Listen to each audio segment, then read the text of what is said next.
ہم لاتے ہیں ٹاپ نیوز، آپ کے فیوریٹ ٹاک شوز اور انلمیٹڈ انٹرٹینمنٹ صرف یوٹیوب پر۔ اگر آپ نے ابھی تک ہمارا چینل سبسکرائب نہیں کیا تو ابھی سبسکرائب کریں اور بیل آئیکن کو کلک کر کے ہماری لیٹسٹ ویڈیوز کے بارے میں اپڈیٹ جانیں۔ سبسکرائب کیجئے اور ہم آپ کو لیے چلیں گے آپ کی فیوریٹ ویڈیو کی طرف۔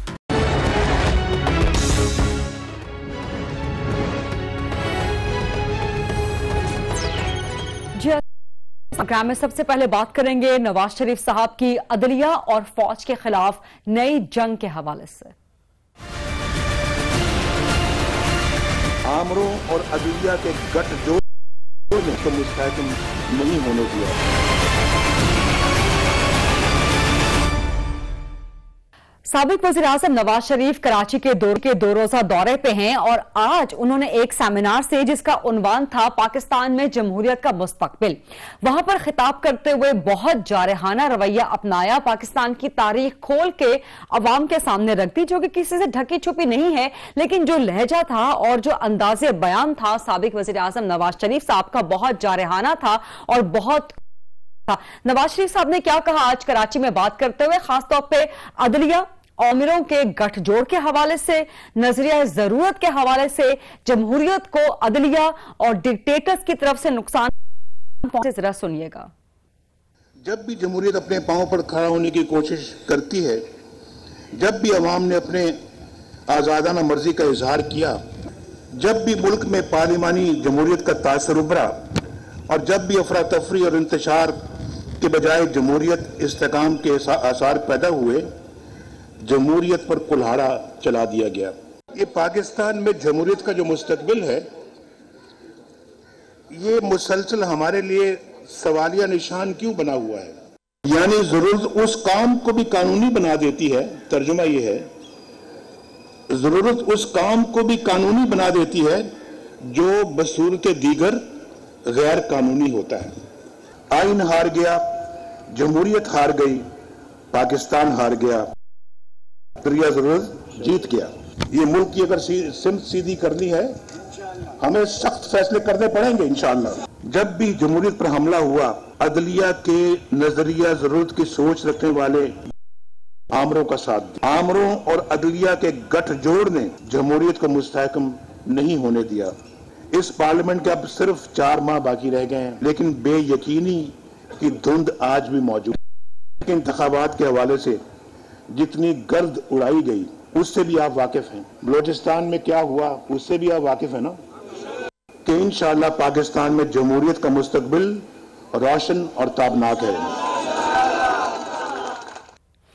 نواز شریف کا آج کا جارحانہ رویہ، لہجہ اور جارحانہ بیانات آنے والے دنوں کی کہانی سنا رہا تھا اور نون لیگ کی آئندہ کی سیاسی اسٹریٹجی کا بھی اعلان کر رہا تھا۔ اس کے علاوہ نواز شریف صاحب نے تاریخ کی درستی کے لیے ایک تجویز دے دی کہ ایک کمیشن قائم کر دیا جائے سینئر وکلا اور ریٹائرڈ ججوں پر مشتمل، جو کہ تاریخ کے عدالتی فیصلے، ایسے عدالتی فیصلے اور خاص طور پہ سیاسی بنیادوں پر ایسے عدالتی فیصلے جو کہ پاکستان کی تاریخ کے لیے بدنما دھبے ہیں، ان کا جائزہ تاریخ کو درست کرے۔ اور اگر یہ نہ ہو سکے تو نواز شریف صاحب نے یہ تجویز بھی رکھی کہ جو ماضی قریب کے 3 کیسز ہیں، پاناما کیس، عمران خان صاحب کا کیس اور جہانگیر خان ترین صاحب کا کیس، ان کے حوالے سے کمیشن جو ہے نظر ثانی کرے۔ یہ نواز تجویز تھی، جارحانہ رویہ تھا۔ ادھر عدالت نے آج نون لیگ کے ایک اور سینئر رہنما فیڈرل منسٹر عزیز صاحب، ان کو توہین عدالت کا نوٹس جاری کر دیا۔ پہلے نہال، پھر طلال صاحب اور اب دانیال صاحب، اور خاص طور پہ طلال چودھری، دانیال عزیز، یہ مریم نواز شریف صاحبہ کے right hand and left hand ہے، ان کی کور ٹیم کا حصہ ہیں۔ مریم نواز صاحبہ نے بھی آج گجرانوالہ میں ایک سوشل میڈیا کنونشن سے خطاب کرتے ہوئے بہت اہم بات کی۔ وہ کہنا تھا، ٹیک اے لسن۔ توہین عدالت کی سزا ہے تو آپ کے کروڑوں ووٹ لے کے جو شخص وزیر اعظم بنتا ہے، اس کی توہین کی کوئی سزا ہے؟ اس کو آپ گالی دو، اس کو آپ سیسیلین مافیا کہو، اس کو آپ ڈان کہو، اس کو آپ گاڈ فادر کہو، اس کی توہین کی کوئی سزا نہیں ہے۔ توہین عدالت کی سزا ہے، توہین پارلیمنٹ کی سزا کیوں نہیں ہے؟ مریم نواز شریف صاحبہ نے آج نئی بحث چھیڑ دی ہے، نیا سوال عوام کے سامنے رکھ دیا ہے۔ ادھر کیپٹن صفدر صاحب جو کہ مریم نواز